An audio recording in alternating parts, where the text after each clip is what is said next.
In the Gun, episode number 89. It's time for a Texas Tech preview as we get to Big 12 conference play here on this 2023 regular season for your Mountaineers. You are in the Gun. I'm Wesley Euler with my full voice back here. How about that? It's about darn time. It only took me 4 days to get my vocals back, gentlemen, but we're here. I think we're sounding much better.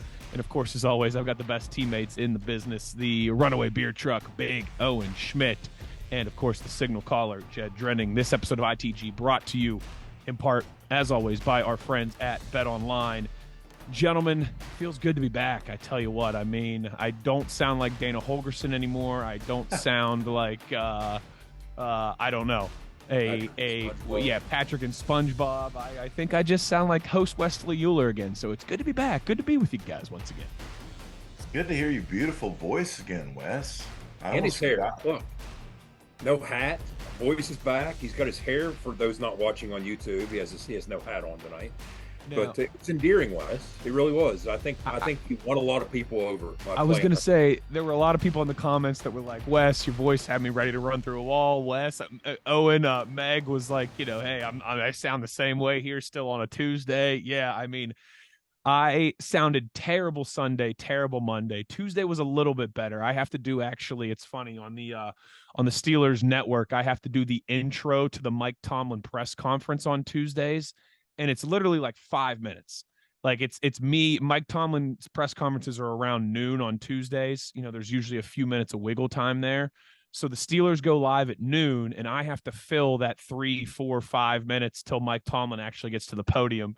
And so when it's like 11:55 and I'm sitting in my studio and my boss pokes his head and he's like, you all right to do this? Like, you okay? And I'm like, yeah, I'm good. At that point yesterday, I was probably like 85% of the way back. So I could fake it for 4 or 5 minutes to not sound terrible. But it was a rough couple days. But hey, we all did it for our Mountaineers, baby. I keep laughing. I keep thinking back.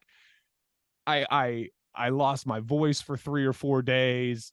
I barely got any sleep, nice and hungover, and I have to spend 5 hours at Irvin's Towing, who, again, they're half step above Pat Narduzzi on my bleep list right now. I had to spend 5 hours at Irvin's Towing waiting to get my car back. I had to spend $300 to get my car back. Left my wife hanging at home all day with 2 girls under the age of 2.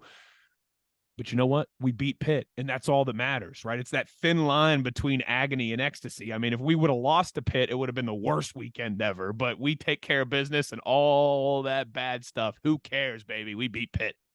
Of course, Wes, you're a WVU grad. So I know right now that wasn't your first time being towed in Morgantown. You know what? It's actually, I'm glad you brought that up. And no, we did not play in this. I lived in Morgantown for 5 years. Okay, a little over 5 years, actually, because it took me 4.5 years to graduate. I did 1 extra semester. And then I worked for DTV in Clarksburg for about 8 months. So I actually lived in Morgantown for a little over 5 years. I never got towed once. Wow, that might be a record. And this is the first time I've ever visited my sister. I mean, like I should say stayed overnight. Right, because my sister was a freshman last year, and I'm not staying I'm way too old to stay in the dorms. All right, but I can stay in an apartment in Sunnyside. That's much more reasonable, right?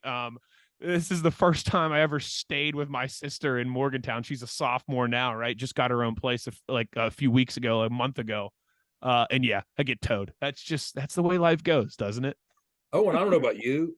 I swear I was like 2 or 3 times a year. Maybe Wes just parks better than me, right? Well, to be fair, too, I mean, those times that I was living there, I actually had like a parking spot and all those things. And, a lot of times then you would just, when you're in school, I would go 4 or 5 days without driving my car, because you're going to class. I remember one night, like me and my buddy got together. We had a psych final. And we're like, hey, let's study for a couple hours over at your place. And he was like off Stewartstown Road. And so I parked for a couple hours. I go back out to my car. It's gone. I'm like in his spot, in my buddy's spot for his apartment, and I got towed. He didn't have a parking pass; it was his spot. I'm like, everybody has these stories out of Morgantown. Everyone. That's funny. Man, and so I was a cheapskate in Morgantown, dude. Brook Tower. I used to I never paid for a pass freshman year, and I would park my car in front, and then the meter lady would come by and she'd chalk my tires. So I'd go move it real quick so that like the tire mark was moved. You know what I mean? She'd chalk them again. Because they give you the warning, right? They give you like yeah. the chalk warning, right? They Yeah. mark And it then to say, okay, eventually 50 she was minutes. like, dude, you're getting a ticket. I'm like, hey, dude, You're come like- on, it's been moved every time. You were like, I'm the Yeah, beer so- truck lady, all right? Just calm down. That was What- even yeah. that was pre beer truck. That was Right.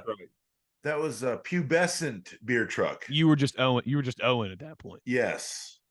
It was just Yeah, some I was D3 a- transfer. I was a kid where like everybody was like, yeah, okay, dude, like you're not gonna play on the football team. Like you came from D3, like you're not playing. Yeah, little did they know, brother. It really is. It's kind of a rite of passage in Morgantown West. So It is. finally, after so many years, welcome. Yeah, you got one. I've been going to games there multiple times a year since I was 7. I lived there, like I said, for a little over 5 years. I've been back having my own season tickets since 2018 when my wife and I moved from Philadelphia back to Pittsburgh, and I was 90 minutes away from Morgantown once again. It's funny how life works, fellas. So I didn't tell this part of the story because I couldn't talk when we were doing our Pitt recap, right? But one little last anecdote for you that you guys will get here, right? So I told my wife, I was like, I left here in Pittsburgh. I left our house at 10 a.m. on Saturday, right? Because I wanted to get down there. I wanted to get set up. You guys talked about the big tailgate that I had, right? I mean, it's a day I've been waiting for 12 years. First real night game on a Saturday that we've had in years as well, too, right? So I left at like 10 a.m. on Saturday. Left my wife, with 2 girls under the age of 2. But I said to her, I was like, babe, I will be home early tomorrow morning. I promise you. I said, no matter what happens, I said, even if I'm out till we win and I'm out till 3 a.m. drinking, which is exactly what happened. I was like, I'm getting up at 7:30 and I'll be home by 9:15 at the right. I was like, I will be home well before 10 o'clock. That was my promise to her. And I get up at 7:30 on, 4 hours of drunken sleep. And I walk out of my sister's apartment in Sunnyside and I'm like, my car's really gone. Right. And I was like, well, Morgantown Morgantown got me. My car got towed. Let's figure this out and let's get out of here. I'm still naive to think, okay, this won't be that much of a delay. I call the towing company that's on the sign of the, all those apartment complexes in Morgantown have signs that say towed by whoever. Towed with pride. I call the towing company. Some lady answers. And I said, hey, I'm at U Club in Sunnyside. I think you guys towed my car. And she goes, what car do you have? And I said, I got a Toyota RAV4, silver Toyota RAV4. There's like a 30-second, 45-second pause. And she goes, yeah, I'm looking at the logs here. We didn't tow any cars from U Club last night in Sunnyside. We didn't tow from there at all. And I said, okay, you sure? And she was like, yeah, I'm positive. I got nothing from there last night, honey. I'm sorry. And I'm just kind of like, okay, again, I'm just waking up at this point. I'm hungover. Like I'm a piece of my life together. Right. Yeah. So we hang up and I go, did somebody steal my car? So I go back inside of my sister's apartment at this point. Cause it's raining outside a little bit too Sunday morning, 7:30. And I'm like, I got to get inside and figure this out. So I'm like, my sister's name's Grace. I'm like, Grace, I think somebody stole my car. Like I don't, and I'm like, she's like, you going to call the police? And I said, I'm calling the towing company back one more time. So I call the towing company back one more time. Same lady answers. I go, I'm really sorry to bother you again. It's me, the guy with no voice who's asking about his car. I was like, I'm thinking about calling the police because I think my car might have gotten stolen. Can you just double check for me one more time, please, and make sure it's not there before I call the police? And she goes, yeah, no problem. Tell me your car again. Give me your license plate number. Puts me on hold this time for like 2 or 3 minutes. And she's like, I just walked through all of our vehicles. She's like, I promise you, there is no Toyota RAV4. There's no silver RAV4 in there. And I go, okay, it must have gotten stolen. Thank you so much for checking again for me. Call officer, right? I call 911. They dispatch me to the police. I'm on with the officer. He's getting all my details. Where'd you stay? What time did you park the car? All these different things. The towing company calls me. I hear a beep on my phone. It's the towing company calling me back. And I go, can you hold for me, officer? The towing company's calling me back. Maybe this is good news here. And he goes, yeah, no problem. So I go to the other line and they go, hey, just so you know, we aren't the only ones who tow that parking lot. The lady goes, I thought I'd tell you there's Irvin's Towing as well too, that tows from there as well. So make sure you call them and check. So I go back to the police officer. I tell him what happens, and I go, can I call you back in 5 minutes? I'm going to call this other place and make sure my car's not there. So I call Irvin's, the other place. The lady answers. It's like 7:50 at this point, 8 o'clock.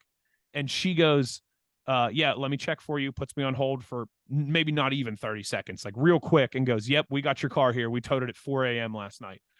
And I said, oh, thank God. That's so much better than it being stolen. I said, what time can I get it back? She said, 9 a.m. We'll have somebody here. I said, perfect. I can wait an hour. Call the police officer back. I'm sorry for wasting your time. It was at a different towing place. We're all good. I got to Irvin's at 8:45. It was 1:55 before I got my car back. Five hours and 10 minutes before the dude showed up to let me get my car back. Every hour I call, I felt so bad for the poor receptionist lady. I'm like, it's 10 o'clock. You said he'd be here at 9. And she's like, let me check. He's saying he'll be there at 11. 11:15, I call back. It's 11. You said he'd be here. He's still not here. At 1 o'clock, he'll be there. And eventually at 1:55, he finally showed up and I was able to get out of there. But yeah, I was on the phone with the Morgantown Police Department for a few minutes because I actually thought my car got stolen there for a little bit. How much is it these days? $300. Oh, I'm going to date myself, guys. The first time I got towed, I think it was $35. Yeah. Not to mention the $17 Uber that I had to get to the towing company. So $317. Owen's cracking up at me, if you want to be technical. Now, speaking of money, gentlemen, here's the good news. A quick headline before we go to break and get to our Texas Tech preview. Our only headline is not just my tales from Morgan. Listen, Morgantown got me this past weekend. It happens every once in a while. All right. I'm just happy that it happened on a weekend where we beat Pitt and nothing could wipe this grin off my face. Not Pat Narduzzi, not a $300 towing bill, none of that stuff. Trust Lager, of course, which we all know is, the Country Roads Trust in collaboration with Big Timber, the beer that they sell, 15% of every beer. That money goes back to NIL. Unless you've been living under a rock, you know what I'm talking about. It came out a few weeks ago. It's been all over social media. People have been looking through it all throughout West Virginia, and they sell it at Mountaineer Field at Milan Pushkar Stadium on game days. Well, the official Twitter account of Trust Lager, which you can all follow just quite simply at Trust Lager, they tweeted on Sunday afternoon, Lager update. We have sold over 6,000 beers for the first 2 home games. Let's keep it up. Now, Jed, you did the math on here, and we just went with a flat 6,000, right? Because that could mean 6,010. That could mean 6,100, whatever. We'll just go with 6,000. If it's 15% of $11, that's $1.65 a beer that is going to our NIL fund. So through 2 games at Mountaineer Field, that's $9,900, almost 10 grand, probably 10 grand if you do factor in the over 6,000 number there. But I tell you what, boys, for this just relatively getting started, for something that's going to obviously grow from here too, as more and more people find out about Trust Lager and know that they can get it in the stadium and all these things. I tell you what, 10 grand is that's a nice little early stipend to add to the NIL fund there. Absolutely. I'd like to see that number be like, 100,000 beers at those are rookie numbers in this racket. All right? I know. I'm like, look, dude. And Wes, hey, Morgantown, do better. You can buy at least 1 a game. Everybody buys 1. That's 60,000. That's just the stadium. It's picking up across just the stadium. Yeah, from a distribution standpoint. So, this is really gonna make a mark. It's really going to start to add up. It already is starting to add up, but we're just discussing what's been sold at the 2 games. We're not talking about what's. It would be cool as heck, like at the game, if they had like one of those thermometers at like, you know what I mean? Like it would fill up. Let's get to 20 grand this game. Yeah. How much would they sell? If Owen, get your lager here. If we said Owen to the stand, hey, get your high school beer. We need Owen to promote it. That's it. Trust Lager here.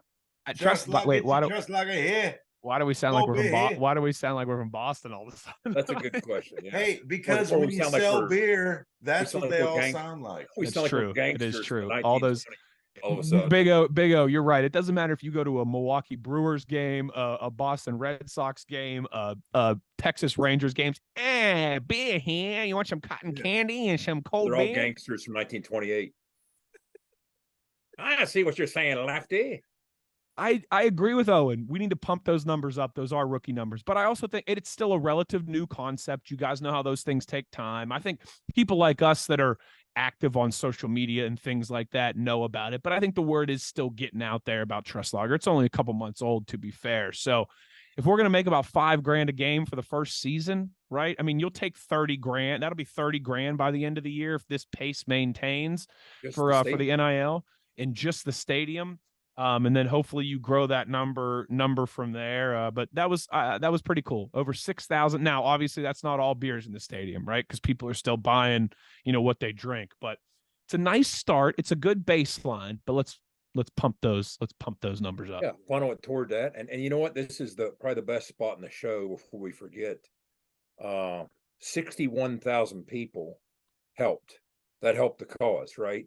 And look, every media function I've had this week, I go out of my way when people suggest to me, well, you're coming off that big crowd and that big game. What are you going to do against Texas Tech? I was like, look, the measure of a good fan base, and I've always said this to people who aren't from West Virginia, who don't understand our fan base. The measure of a good fan base isn't what you do against your rival, what your fan base does from a turnout standpoint against your rival. It's what you do the week before your rival and what you do the week after your rival. That is the yardstick. That's the true barometer that you measure a solid fan base. So Mountaineer fans, Mountaineer Nation, we've said it before, we'll say it again. You've heard Neil say it this week. You've heard everybody talk about it this week. If you can make the kind of difference against Texas Tech that you made Saturday night, which was a huge difference, I mean, that is a true home field advantage. Show up, get loud, get rowdy, and make the same difference against Texas Tech and the rest of them that you did against the Pitt Panthers. Amen. Yeah, 12 man's a real thing. Absolutely. It absolutely was. And like Owen said on our last podcast, that game last Saturday night felt like the old days. Yep. And let's keep that rolling this season and let's start out positive. Because I mean, listen, you got 3 home games here in a row. You guys do the math on that. You got to pay those back at some point, right? We're gonna have to go on the road. So let's take advantage of this opportunity. 3:30 kickoff too, which in my opinion is the Lord's time to kick off. It's the best, right? It gives you enough time to tailgate and have fun in the morning, but you still got your evening, and it's not, you're not getting home at 2 a.m. So good stuff. If you're someone like me who has tickets but you can't go, because I will unfortunately be on a plane to Las Vegas. That's the only time you'll ever hear somebody say, right? Unfortunately, I'm going to Vegas. Sorry, guys, I can't make it to the game. But obviously the Steelers play on Sunday Night Football. If you've listened to this podcast, you know I work for the Steelers. I have game day responsibilities that are ironclad in my contract. So I'll be flying out to Vegas Saturday, so I won't be able to go to the game. But my parents are taking my tickets, so I'm making sure they're not going to waste. And my parents will be, not quite as rowdy as Wes Euler, all right, but they'll be in there making some noise. Funny noise. All right, let's take our first break here. We've talked about towing the car. We've talked about 6,000 Trust Loggers. On the other side, we will talk about those Texas Tech Red Raiders. You are in the gun. Nobody supports the blue and gold Mountaineers like Toothman Ford. With over 20 NIL deals and counting, Toothman Ford continues to rally behind our student athletes. And it's time we rally and support the dealer that supports the Mountaineers. Not only does Toothman Ford offer the best prices in the state on pre-owned, their never over MSRP campaign on new Fords guaranteed to save you thousands. Drive with pride all season long, knowing you're supporting the dealer that fuels our Mountaineers. Toothman Ford, where cars cost less, in Grafton and at toothmanford.com. For more West Virginia Mountaineer football content, be sure to follow us on Twitter at In the Gun Podcast. For nearly 20 years, Fortis has been the nation's leader in providing guaranteed roof performance programs for commercial buildings. Fortis offers roof performance solutions that feature extensive initial and ongoing reconditioning for commercial buildings as an alternative to traditional replacement, with long-term performance guarantees that are backed by global leader Lloyd's of London. Fortis offers a comprehensive range of roof performance management programs that provide financial security, extend the life of our customers' roofs, and make a significant impact on ROI. Fortis is currently improving performance and increasing ROI for customers at more than 4,800 locations, with more than 140 million square feet protected, including many Fortune 500 companies that have turned to Fortis to save money, gain financial certainty, and extend the life of their existing roofs. Fortis has helped customers save more than $520 million in capital roof replacement costs for an average ROI of over 250%. To learn more, visit fortis.us.com. Fortis, roof performance and financial certainty guaranteed. Let's go, Mountaineer fans. You're tuned in to In the Gun with Wes, the runaway beer truck, and the signal caller. Back in the gun here. It's time to start the Big 12 conference slate. And I tell you what, a very intriguing matchup to start Big 12 play this year for the Mountaineers. Texas Tech at home on Saturday, 3:30 kickoff. Jed, it's no secret, but in case you've forgotten or in case some of our listeners somehow missed it, we've not beaten Texas Tech since 2018. Since Will Greer was under center still for the Mountaineers. The 4 years since 19, 20, 21, and last year 22, Texas Tech has beaten us 2 straight times at home, 2 straight times at their place. So it's a bit of a it's a bit of a mountain to climb, if you will, for Neil Brown and company, a team that Neil Brown has not beaten in his tenure in WVU, a team that is, as Big Daddy Mariner shared with us, Malachi Ruffin is the only guy that was on the roster the last time we beat Texas Tech. So Jed, if we're going to get that bad taste out of our mouth, right, if we're going to get off the Red Raider schneid, where's it begin? What's it look like? Well, let's talk about what played out last year. The buzzsaw that we ran into in Lubbock. That whole game, guys, had a weird vibe. It really did. You had Baron Morton, the young quarterback, making his first start in front of that crowd. You had a situation where they were coming off a bye week. Okay, they were coming off a loss. As a matter of fact, 3 of these 4 losses we've suffered to them, guys. All 4 losses, first of all, they were coming off a loss. But 3 of the 4, they had a bye week to get ready for us. So this year they don't. Now, they had Tarleton State last week. I guess that's half a bye. But last year they did have the bye. They lost to Oklahoma State in Stillwater, and they came home. They sulked over, had 2 weeks to get ready for us, get nice and salty. And they jumped out to the early lead. They jumped up on us 14-0 about halfway through the first quarter. And the reason I say it had a weird vibe, the final score, Owen, normally when you're on the business end of a 48-10 beatdown, it feels like that from soup to nuts, from beginning to end. This kind of didn't. It was like 17-3. We slowed them down for the second quarter. They ambushed us early with those early possessions. Boom, boom, boom. They're way up. But then defensively, we kind of calibrated, slowed them down, kept getting the ball back for the offense, but the offense couldn't quite find any answers. And it was still 17-3 in the final several minutes of the first half.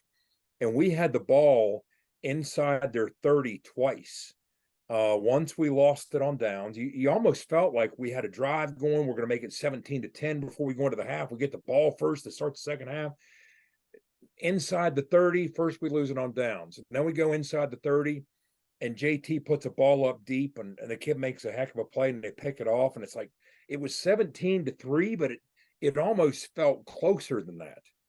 And then in the third quarter, they come out and they kind of went to town on us with 2 very quick scores.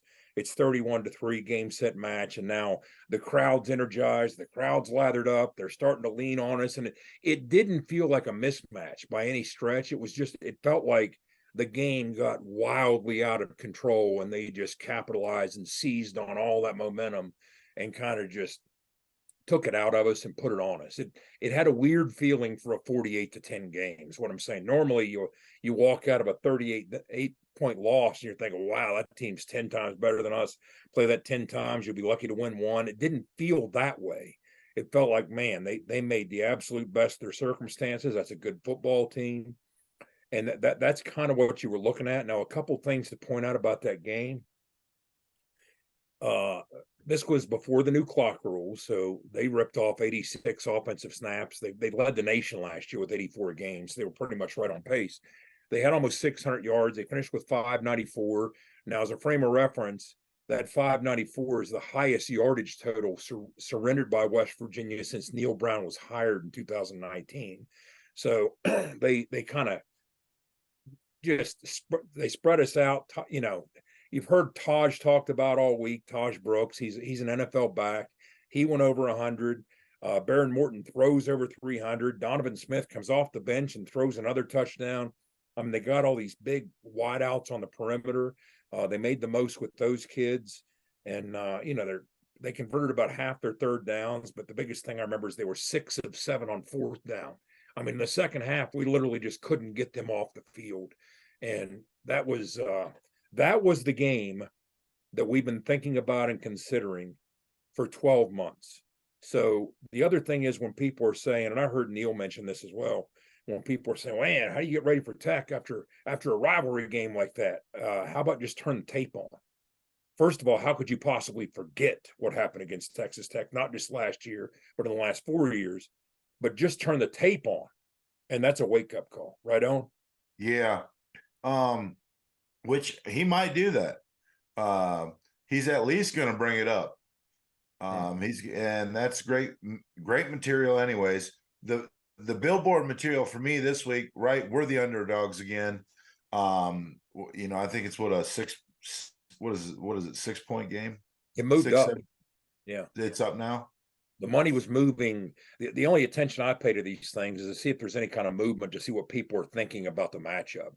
And the line changed. So it was like at 4, and now it's like something like that. Yeah. And now it's up there or whatever. But you know, they have a great opportunity. Hopefully Mountaineer Nation comes to support in the numbers it did last week and really the last 2 weeks. The rain, unfortunately, when we played Duquesne. But I think this week we're going to come out and strengthen numbers. 12th man's going to be available for us. We just need to stretch the field vertically and play our game. We have to solidify the run, and we have to somehow come up with some explosive plays in the pass game. If we can do that, and I, you know, that's not right the question you really asked me, but what we need to do this week is focus on Texas Tech. Hey, this is the next one, right? The next game, just another game. Okay, we got to come out and we got to whip ass. We got to play better than we did. We got to stack those games, and we have to play better. We have to do what we've been doing on the O-line front. D has got to come up big again. Hopefully our secondary can. You know, obviously we had a field day against Pitt, but we really got to stretch the field vertically if we want to have success, because, you know, these guys struggled the first 2 games of their season. Last week they took care of business, and it kind of looks like they're a little bit more on track now. So we really have to stay on track and derail them at all costs. Wes, Zach Kitley structurally always has a nice plan.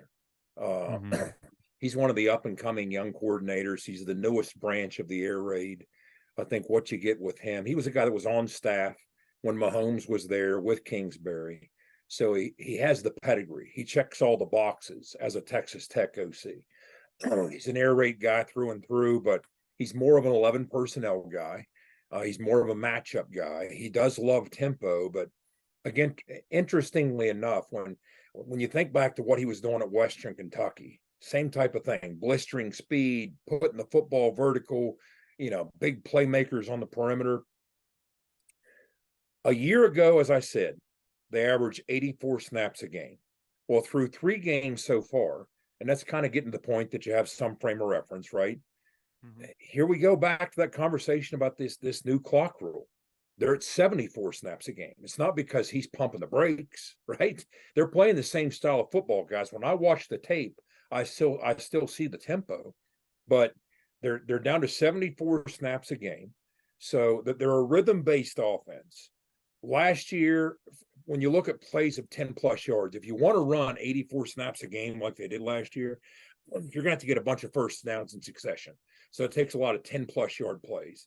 So last year they were averaging 17 of those a game. This year it's down to 14. Again, you see the numbers kind of contracting, I think in part not because of their lack of playmakers, but because of the differences in the game.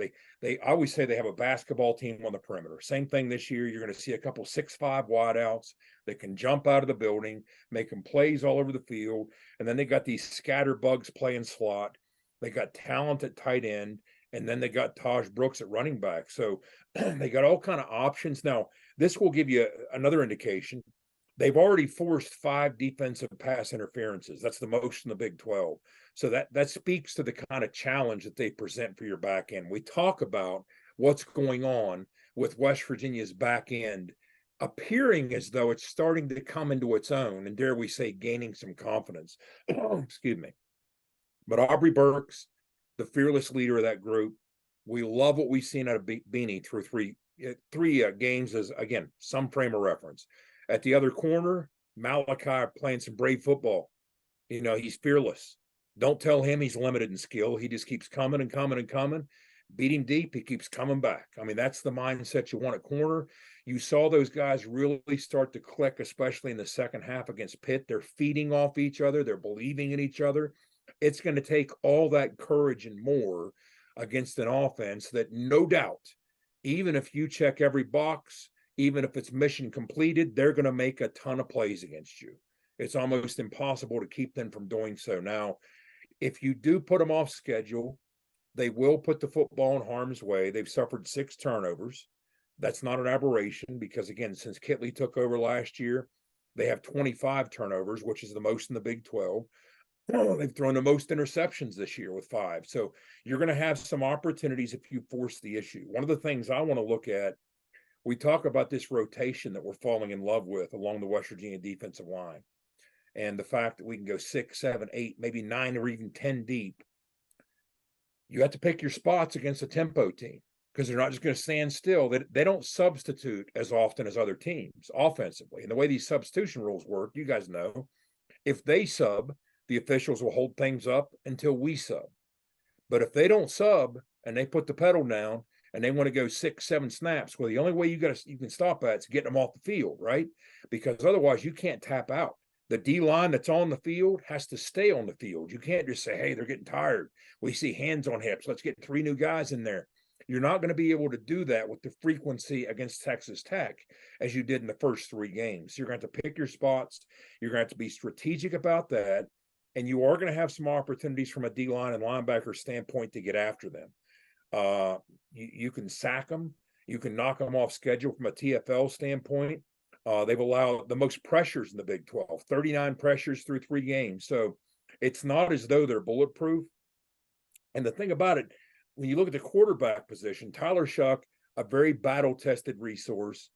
He played a couple years at Oregon, was a very highly recruited kid, played a lot for Oregon, and then ends up transferring to Texas Tech. Now, he lost the job a couple years ago, and then last year he got hurt. And it wasn't until he got healthy and came back late in the year that they hit that hot streak when they won out with those 4 games at the end of the year, played that great bowl game. But now there's chatter coming out of Lubbock. Okay, are we happy with Tyler Shuck? Or is Tyler Shuck maybe ready for some Baron Morton to step in and see some of that? But either way, you're going to have a playmaker there. Now, Tyler Shuck does bear some responsibility for these pressures that I'm talking about. The numbers seem to suggest that about a third of the time that he's under pressure, it's on him for holding the football too long. And that's some of what you see on tape. Some of what you see on tape is he'll squeeze it. Instead of just firing that thing into the third row, he'll hang on to it, maybe put himself under duress when he shouldn't be. Likes to push the football deep. We talked about this last week with Pitt and Dracovic. Well, you're seeing the same type of thing this week. From a 20-plus yard standpoint, how often does he throw the football beyond that point? 47% completion rate beyond 20 yards. So that's those big-bodied wideouts, guys. He hits almost half the time when he puts the football downfield. They like to talk about the fact that last year they had 3 different 1,000-yard passers. Well, that's because they can't keep one of them upright. The last time they had one quarterback start every game was Mahomes in 2016. So it's all about protecting them. And again, last year, this gives you some indication as just how often they like to roll the dice on fourth down. McGuire really does see it as a 4-down game and not a 3-down game. They attempted 52 fourth downs last year. That was the most by an FBS team. Since the database that I like to use for that type of thing, it's cfbstats.com. That database only goes back to 2008. And they have the most fourth down attempts since at least as far back as that database starts in 2008. Now, WVU, again, if we continue to do some of what we have done, stopping people in the run game at or behind the line of scrimmage, from a stuff standpoint, we're right up there among the leaders. It's going to take that against Taj Brooks because they want to get lathered up. They want to get cranking. They want to go downhill. We also, and this is a metric that's kind of interesting. And what I like to do is take some of these metrics from multiple sources and try and corroborate it through film study. And when I can start to sense that, okay, I can trust or value what I'm seeing from the metric because I can believe the guy that was watching the tape. If I've watched enough tape to corroborate it, then I start to lean into the metric. Otherwise, some of these metrics, guys, I always say that I've considered for a long time, we almost need to get to the point we do a PFF laugher of the week because some of these things are so far off. I'm like, does nobody watch tape that's evaluating some of these things? But here's a metric that's interesting that I do have faith in. Again, I've watched with scrutiny all three of our games. Defensively, West Virginia has the second lowest broken tackle or missed tackle percentage in the Big 12. So that's obviously a good sign. We lead the Big 12 in quarterback knockdowns. It's those remember me shots that Jeff Castillo always liked to talk about. Jeff Castillo, Owen, always said, you ever take a test and you're trying to focus on it and get a good grade? Well, what if I come up behind you with a ruler and start swatting you in the back of the head? You're going to do as well on that test. That's true. He's exactly right. If you can do that to a quarterback, it's going to have an effect.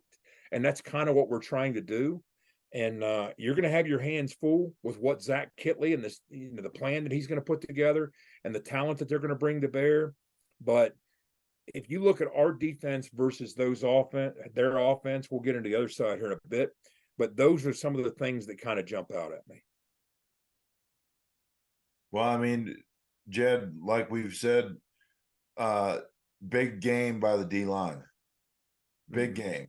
Gotta make it happen this week. And like you said, you basically knocked on all the points, but expecting a big game from the D-line, those guys have been getting it done, and they just need to keep stacking. And honestly, stack. We know our linebackers are going to play lights out. Those guys seem to just kind of be getting better every week. They're just really feeling it right now. And like you just said, the back end, we got to shore it up. We got to play tough. There's going to be big plays made in this game from Texas Tech. They're going to take shots, and we're going to lose some. We just got to win more than we lose. No doubt about it. And one of the things I like about this, and we'll close with the offense here, Wes, and get your thoughts on it, and then we'll pivot over to the other side of the ball, the Texas Tech offense. But a year ago, when you haven't seen this type of tempo, which quite frankly in the Big 12, you used to see it every week. Sure. It used to be very irregular on the schedule. That's not the case anymore. The blistering speed that these guys try to go at, you don't see as often. So the first time you do see it, it's tough to react to it. So a lot of these guys are now battle tested. I'm going to give you some snap counts from that game in Lubbock last year and stop and think of what a central role some of these guys are playing that have now seen it. And this won't be their first time getting ambushed by it. Lee Coba played 85 snaps in that game last year. So if anybody has a taste of what that tempo is like, it's him. Aubrey Burks played 80 snaps. Malachi played 69 snaps. Marcus Floyd played 59 snaps. So these guys, even when Eddie V, 44 snaps, Mike Lockhart, 44 snaps, Jalen played, Asani even played, Sean Martin played. So these guys have seen it before. Now it's a function of, all right, you spent the entire offseason studying this tape, learning from this tape, but more so than that, studying and appreciate the things that don't necessarily as much show on tape, and that's their tempo. Because we always said this when we played for Rich, Owen. you can't truly emulate the speed of an up-tempo attack in practice. I mean, you can't do it as efficiently as you like with a scout team looking at cue cards. You just can't do it with the velocity that they do it. So the fact that we saw it last year in real time, up close and personal, I think can stand to serve us well this time around. Let's hope. Yeah, I hope our conditioning's on point because they're going to need it. Yeah. No, I think that's well said by you, Jed. And that's the nice thing about this, right? Is, I mean, it's honestly, it's same church, different pew is the kind of the conversation we had about Pitt last week, right? Now, Pitt was the opposite, right? They wanted to run the football, make it muddy, make it a rock fight, right? This is different. This is on the other end of the spectrum, but it's this, I mean, same church, different pew in the sense of, you know what you're getting. There's no questions, there's no doubts, there's no clouds around the clarity of how the other team wants to play offense. It's brutally obvious. You've seen it, and hopefully you are well prepared and ready for it. All right, Jed, let's spin the block other side. What you got? Let's start with this. If you're looking for, oh wait, sorry, hold on, real quick, 1 second. Yeah, just wanted to thank JR and our friends at Toothman Ford. We all know cars cost less in Grafton. Nobody supports our students and NIL like they do there at Toothman Ford. So make sure you're getting your butt to Grafton for all your vehicle needs. Now, Jed, let's spin the block and go to the other we'd side. be remiss without jumping into the discussion about West Virginia's offense against Tech's defense without talking about the elephant in the room, which is the situation with Garrett. Yeah. It's being monitored daily. Neil has said if Garrett appears as though Garrett can play his game, his style of football, then he'll go. If he appears anything short of that, Nico will go. So I would say Jed, that real quick. Yeah, go ahead. Jed, it's Wednesday. Yes. Okay, this is airing tomorrow, but it's Wednesday. How many reps has Nico taken? How many reps has Garrett taken So far far, this week? all the first team reps have gone to Nico. And it's strange you say that, on because, this is Wednesday. This drops Thursday. Neil has even said, look, I have a rule. It's not written in ink that you either practice by Wednesday or you don't play. But again, it's not written in ink. There are exceptions. Okay? I get that. I'm just saying, obviously, Garrett's had the rep numbers, so he's in the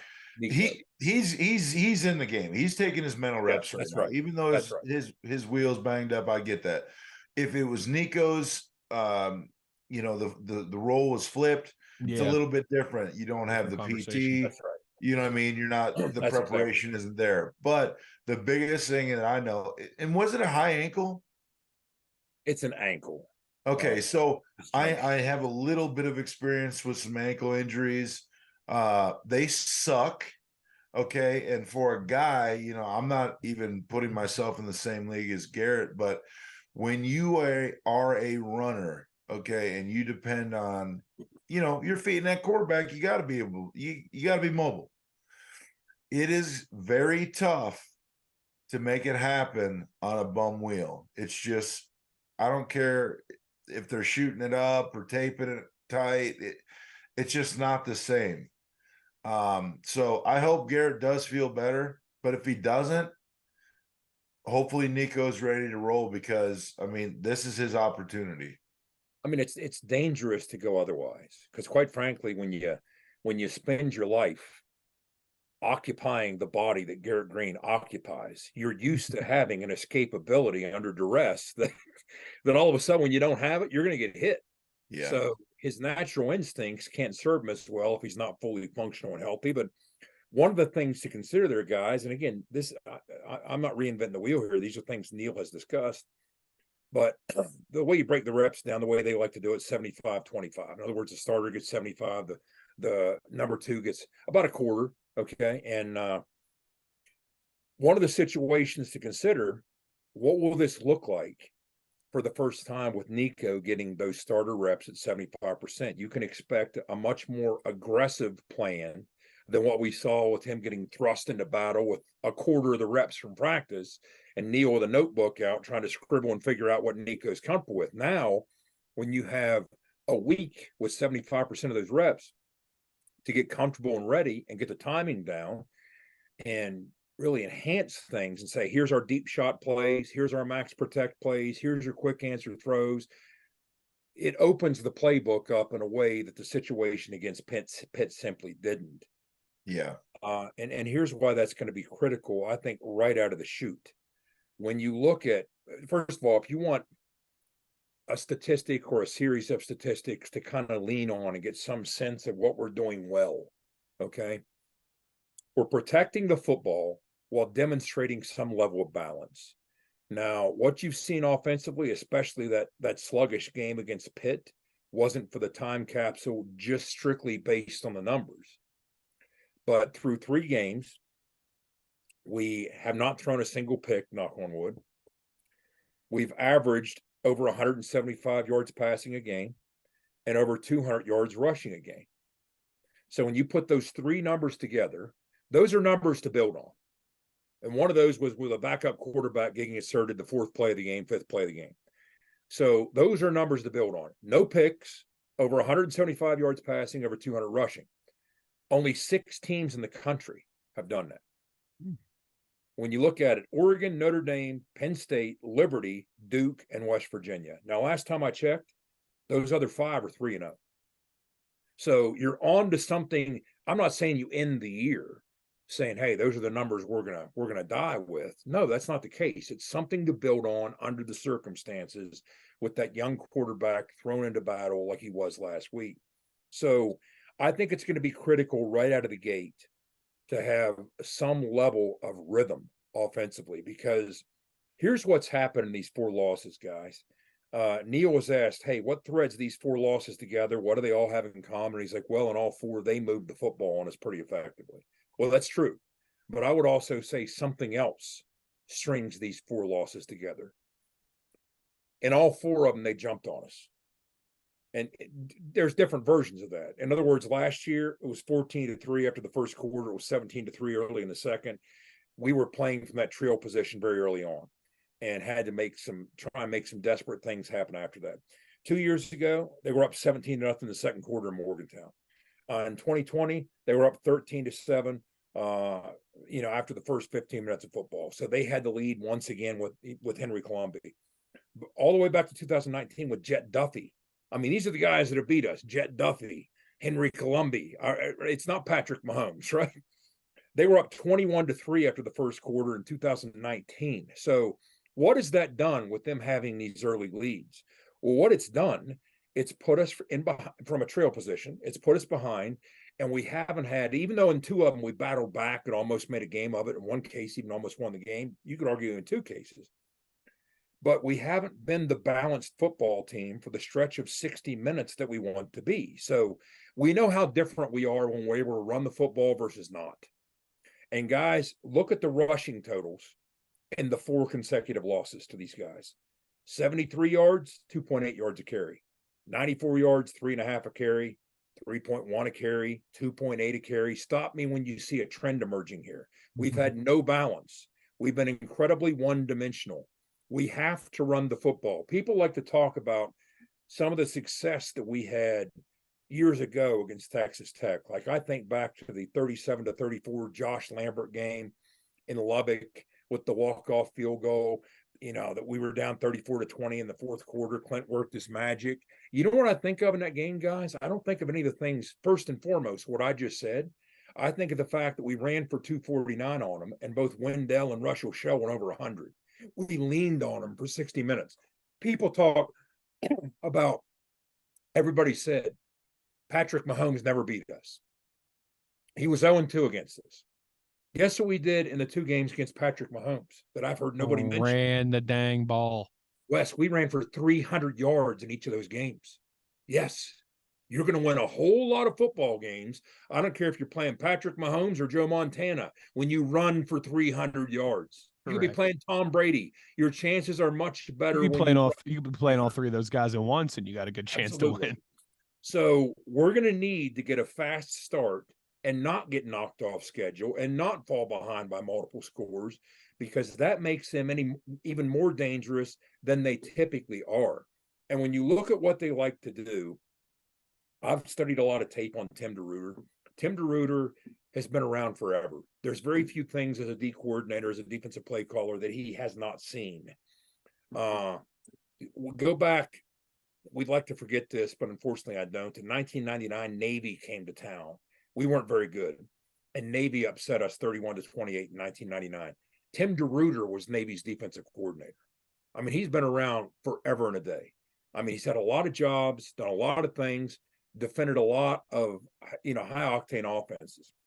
He was a former head coach at Fresno State, but what he does on the defensive side, he makes you earn it. And what he likes to do more recently, it's not a 4-2-5 as much as it is, if you can envision this, a 2-4-5. And what makes it different, he has the two interior tackles, and he'll play with their shades and their techniques and move them around. But at the same time, because he's traditionally has a 3-man configuration, but again, more recent, he'll still run some of that. We'll get into that. But when you think of the two defensive tackles on the interior, they're very disruptive. They'll chop the front up and play games with them. But on the edge, think of Tyree Wilson last year. He was one of their edge guys. There's a reason he was taken 7th overall in the NFL draft. Fortunately, there's not another Tyree Wilson that I can see on this team. They have a lot of talent, but that kid was a difference maker. But they have two guys standing in a 2-point position.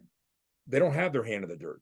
Two edge guys that are upright next to those defensive tackles. Now, behind them, they have two interior backers. And what he likes to do is try and funnel things to those two interior backers. And traditionally, when you look at some of his defenses, whether when he was the D coordinator at Cal, whether he was the D coordinator at Oregon, you can go all the way back to 2018. He funnels things. We talked about how Narduzzi last week likes to spill things. They like to put speed on the field and spill things and make you run laterally and chase it down. What Texas Tech is going to try and do is funnel things toward those two playmaking interior backers. And that's why his linebackers typically rack up so many total tackles. They have these huge numbers. Back to 2018 at Cal, he had a pair of backers that both finished in the top 5 in the FBS in tackles. One of them was number 2 in the country, averaging 12 a game. The other was number 5 in the country, averaging 11 a game. That's what he asked those kids to do. Fast forward to Oregon. He had a kid named Noah Sewell, who was a freshman. He had 114 tackles, number 2 in the Pac-12. He had a kid at Cal in 2019, Evan Weaver, number 1 in all of FBS. This kid had 182 tackles playing one of those two interior. Yes. See what I'm saying, Owen? He funnels everything toward. Now let's fast forward to when he got to Tech with McGuire last year. Rashawn Merriweather, who's been a nuisance to us for a while, he's gone. But he was number 1 playing one of those interior spots. And last year, he put up some big numbers with 112 tackles. He was among the league leaders there. The closest he's got so far through 3 games is this interior backer named Pierre. You'll see him wearing number 8. He's averaging a little over 8 a game, but that's not quite where he wants this yet. So that gives you some sense of how they're still finding themselves defensively, because they've got a lot of depth. They've got a lot of experience. They've got great corners who are playmakers. They've got safeties who understand the scheme. And one of their safeties has started 20-plus games.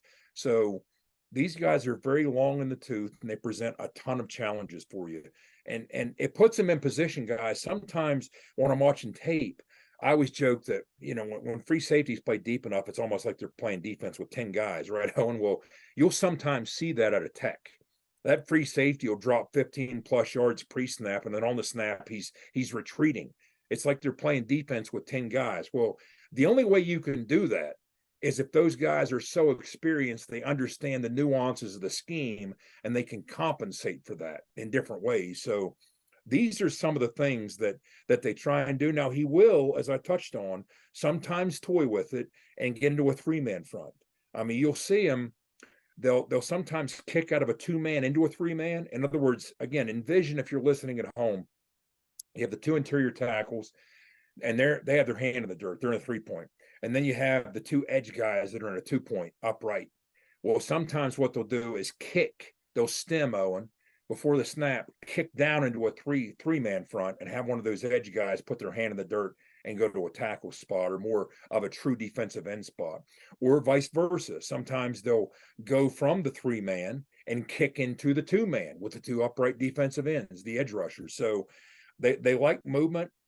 Sometimes if they can get you in 3rd and long, what they'll try and do is mug up those A gaps by getting creative with those 2 inside backers. You'll see them drop the edge guys at times and rush just the interior 4, trying to overload you up the middle through those A gaps. So he gets creative, but as anything, the more you get off schedule, the more creative that defense is going to be. And to that point, I actually ran some numbers. I was just curious. So I wanted to see from a 3rd and long standpoint how we're faring, because right now we're struggling on 3rd down at large. We're 3rd from last in the Big 12 in offensive efficiency on 3rd down.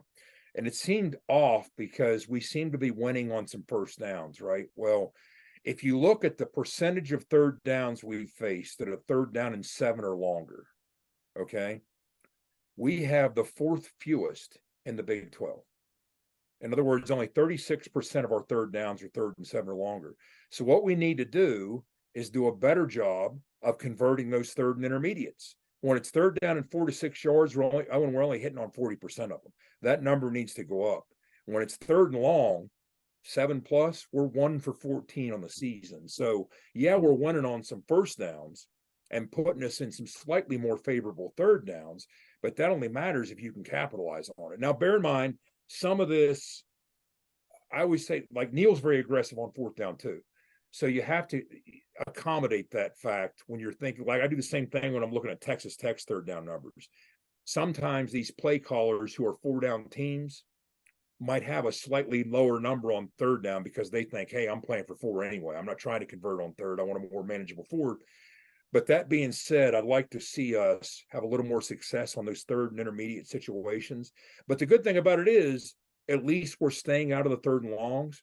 But guys, one of the things that I've noticed, and offensively, when you look at what we're good at, look at what we're struggling at, look at some of the things we can improve at, one of the things I'd like to see us improve at, and quite frankly, I think in part it's because we haven't had to play as much pitch and catch. That just hasn't been the nature of these 3 games. We haven't thrown that much. I don't remember our receivers making a tackler miss yet this year. Do you guys? I don't remember a broken tackle. I don't remember a missed tackle. Correct me if I'm wrong. I've watched every snap. Yeah. Several times. Okay. And unless I'm forgetting something, I don't remember. Now, limited opportunities because we haven't thrown as much, but we're averaging over 175 pass yards a game. It's not like we're Army or Air Force. All right. We're throwing enough to throw for 175 a game, but I don't remember a whole lot of plays being made after the catch. Like even when you think of the Hudson Clement plays, those were more vertical, outside release verticals. You Wide get open, yeah. That type of thing. But just in terms of, hey, you catch a slant and you make a guy miss, and the next thing you know, you got a big play. Or even on a perimeter screen, we haven't seen a lot of that quite yet. It's true. And that's something that needs to change. And that's part of how you address these 3rd downs we're talking about. Yeah, and the biggest thing too is those are hustle plays. Yeah, so right. not only are we asking playmakers to be playmakers, but when you're hustling towards the ball, as you should, if you're being coached correctly, in my book, that's how I was always taught. Those plays start to happen, right? Because somebody gets in the way of somebody makes a great block downfield. Those are just kind of like our same things in the run game a little bit. If we could get the downfield blocks sealed up a little bit better, you're going to see those explosive runs start to take place more and more as the season progresses. But 100%, Jed, like we need to make one guy miss, and we need a little bit more hustle as far as getting and trying to make those plays downfield. Oh, and let me ask you this. Wes, it's almost getting to the point where we need to find a sponsor for our stretch play outside zone segment of the podcast, right? Because it really is becoming, one of the straws that stirs our drink offensively. And who better to talk to about than a guy who ran it both incredibly effectively at West Virginia, in the NFL, played for some of the legends of the game who coach it the best in the NFL and in college. Oh, and let's talk about this. You're facing a defense, and what Tim DeRuyter, as we talked about, likes to do, he likes to funnel those things back toward those interior backers. So if you're running the stretch play, you've walked us through it so many times. You really have 3 real options. You can bounce it, okay? In other words, hit the perimeter, get the edge, and get outside up the field. Okay. You can bang it, which means basically go vertical as soon as you see daylight or a crease, or you can bend it, which means go back towards the double team, cut under it, and get upfield. So let's think of what Tech's trying to do defensively. You would think when they're defending that stretch play, they want you to either bang it or maybe even bend it back inside. Mm-hmm. So how do you see that unfolding against a defense that's trying to do that? Well, obviously they're trying to get out. They're trying to funnel the plays back inside. So they want outside leverage. Yeah. So in my opinion, sometimes I would take it upon myself if there was like a weak kind of outside hat as a fullback, I'd go chip that guy and make it an outside read. And then I'd look eyes inside, and we'd spill the play outside. You're saying chip him. I'm not saying that we're going to have that luxury. Okay. Huh? You're saying chip him outside shoulder. Is that what you're saying? I'm saying, so you got two guys. So the whole point of the reads is if our lineman has the guy and we're seeing his hat on the outside, that's telling us, hey, it's a bang.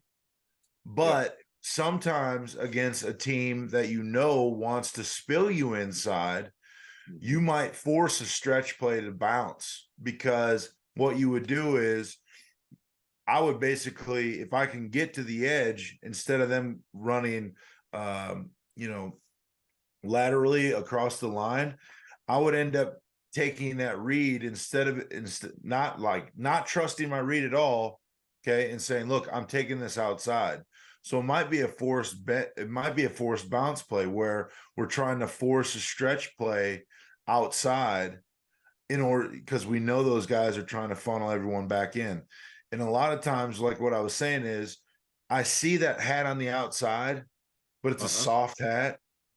And what I mean by that is I just know personally that I can get there and I can chip that guy back inside, creating the bounce play. You know what we need to do, Owen? What I'm going to do, I'm going to send to Skylar just a graphic that will give some people some indication as to what the X's and O's of a basic stretch play look like. And we'll put it on screen for those watching on YouTube. And we'll put it up during this conversation so they can kind of glance at it and get some sense of what you're saying. Because in my mind's eye, I see it perfectly, but maybe not everybody. I know it, and it's hard. It's hard to kind of explain it a little bit. I'm trying to do the best I can. But a lot of people will get pissed and they'll say, "Golly, why are we running that stretch play all the time?" Well, that's the beauty of the stretch play. It's not really one play. It's multiple plays within one play. There's 3-4 different reads inside of just the play itself. I mean, you have the 4 reads that the 3 reads that the running back can make, the bounce, bang, and bend. And then you have the backside RPO with the quarterback where he can pull the bar. I mean, pull the ball. You have 4 reads on that play that could potentially happen, which make one play turn into 4 or more than that. So yeah, absolutely. I'd love to, chat all day about it. And we can get Skylar, we can get some cool clips maybe, and try to just get people to understand it a little bit better. I mean, we've been running a hell of a lot of zone stretch. So like we have plenty of clips. I just need to kind of go through and kind of go through them. CJ is really good at knowing who he is as a runner. So there might not look like there's much there, but when he plants his foot, he is pounding it up in there and he'll find the seam. It might not be much it might look like trash, honestly, but he knows how to wiggle his way through there and pop for those really like the mid to high yardage runs. This like the 6 to 9, he's so good at those. Like they look like there's nothing there, and he's like, he just makes it kind of happen. That's kind of what we were doing against Pitt. We were 3 and 4 yarding them to death because here's where you're completely right, Owen. Once you master that, you really can't be wrong. And it's almost like with a guy like CJ, I've always said arm tackling him, you might as well be swinging pool noodles at that kid to try and bring him down. It's not going to happen. Now, the other consideration, and this is just about the evolution of the game of football. Defensive football, here's one of the things that defenses are now doing. You talked about the backside read. So let's hit on that real quick, and I'll tell you something defenses are doing, and it's something that Tim DeRuyter will do. You'll have the quarterback place it in the running back's belly. And so just envision this as you're listening at home. The running back is crossing the quarterback's face to follow the flow of those blockers and make the read. Let's call it what it is, Jed. It's the mesh. Let's let everybody know it's the mesh. Now that quarterback is reading that backside defensive end, backside of the play, but play side of the quarterback. He's staring right at him. So he's reading the defensive end. Now, if the defensive end crashes or chases the runner, the quarterback keeps it and bounces that thing outside on the perimeter on the other side. Now, if the outside defender, if the 5 technique defensive end steps upfield, he gives it. In other words, he's trying to block that guy with his read. So anything that prevents the defender from making the play, he'll give it. What defenses are starting to do now, Owen, and you'll see Texas Tech do some of this, what they'll do is they'll pinch the 5 technique, forcing the quarterback to read, oh, I'm pulling it. And they'll scrape the backer over top to defend the backside keep by the quarterback. So they're getting a little more savvy of it too, but something we saw them roll out against Pitt that we hadn't unveiled in a game quite yet. And here's why I think this is interesting. When you run the stretch play, you're talking about when you were a lead blocker for Steve or Noel, you were a lead blocker. Sorry. I'm glad you said that, Owen. And here's why. Did you see what we were doing with the tight end against Pitt? And it's the first time we unveiled that. We're taking the tight end from the backside, Cole Dixon or Trey, whichever it might be, Traylon Davis. So we're taking them from the backside, very short motion before the defense can accommodate for it. And bang, we're snapping the ball. Now they're the lead blocker to the play side of that stretch. So they would be basically assuming the role that you just talked about as the lead blocker. So if we're going to bounce that thing outside, it will be keyed off the block of that tight end that Mountaineer fans saw with that cross motion with the lead block and the stretch play last week. Yeah, because really based on flow of the traffic of the game, you know, it was kind of unspoken with Coach McGee. It was kind of like, you know, if you make it work, all right, we're good with that. And like I said, that was just trusting your abilities, and that's how you could kind of manipulate it. If it was like, you know what I mean? You know, they want to make it soft in the middle there. And that, what I mean is they're trying to funnel everything back and be hard on the outside so they can spill everything back inside. So, you know, who knows what we'll do this week? That might be a big game plan where, you know, he tells them, look, this is you know, we're bouncing this regardless. So I need you to go outside, and I need you to basically chip that guy inside so that the tackle can take him over, right? And then basically now you're just looking inside to next available defender. But who knows? I loved the kind of cross motion stuff we were doing too, and then really wearing it out. We were wearing the shit out of that play, dude. And then, like, you know, dump ski for the tutty. Kind of, if you look back to the Fiesta Bowl when we played Oklahoma, we did some of that. Where I was at tight end basically, and I was coming across the formation, and like there were sometimes I was like, who do I even block? Because there's nobody even here because there's so much flow, you know what I mean? But that's the beauty of that play. Some people get wore out about it, and they're like, I don't get it why we keep running this. And that's the whole point of it. You wear it out, you grind it out, and now you have a plethora of other stuff off of that play. There's Jed, it's the Denzel Washington and Remember the Titans. That's exactly right. It's Novocaine. Just give it time. It always works. Yeah, absolutely. There are so many different ways that this can unfold. It's like if you run, and Owen, if you and I were to sit there and watch tape, we watched 20 stretch plays, and all 20 would be different. But maybe to the fan, they're thinking, why you run that same play 20 times? It's not the same play. It's just not the same play. There are so many that's what they see on both sides of the ball. Yeah, that's what they end up seeing, and they get frustrated about. And it's like, buddy, that's the glory of the play. Yeah, absolutely. You know, and that's what sets up so much in the pass game and more in the counter game if you want to run counters off of running that. But we've been doing very well at it. And here's what I gotta say. That's a credit to the O-line. You know what I mean? It's credit to the O-line. It's credit to our running backs for really trusting their reads and you know, playing them out correctly, because honestly, when it's blocked to its best, okay, it's very hard to stop. And that was slightly evident last week when we were just chipping those 3 to 5s, you know, all game long. And the only other thing I'll add to this is in thinking about, again, structurally what Tim DeRuyter likes to try and do, and that's push things back toward the middle because he has those playmakers. Let's talk about those fronts. They're going to show more 2-man based on what I've seen than they're going to show 3-man. What that means is, those 2 defensive tackles, what that means is, by and large, with a couple of exceptions, when they are in that 2-man configuration, Zach Frazier is going to be uncovered. So if you're running some sort of zone scheme, what the center is going to do is double down on the nearest defensive tackle with the guard and then climb to the second level. How effective do you think those linebackers might be with that playing out, and potentially Zach Frazier being the one to climb to that second level and seal them?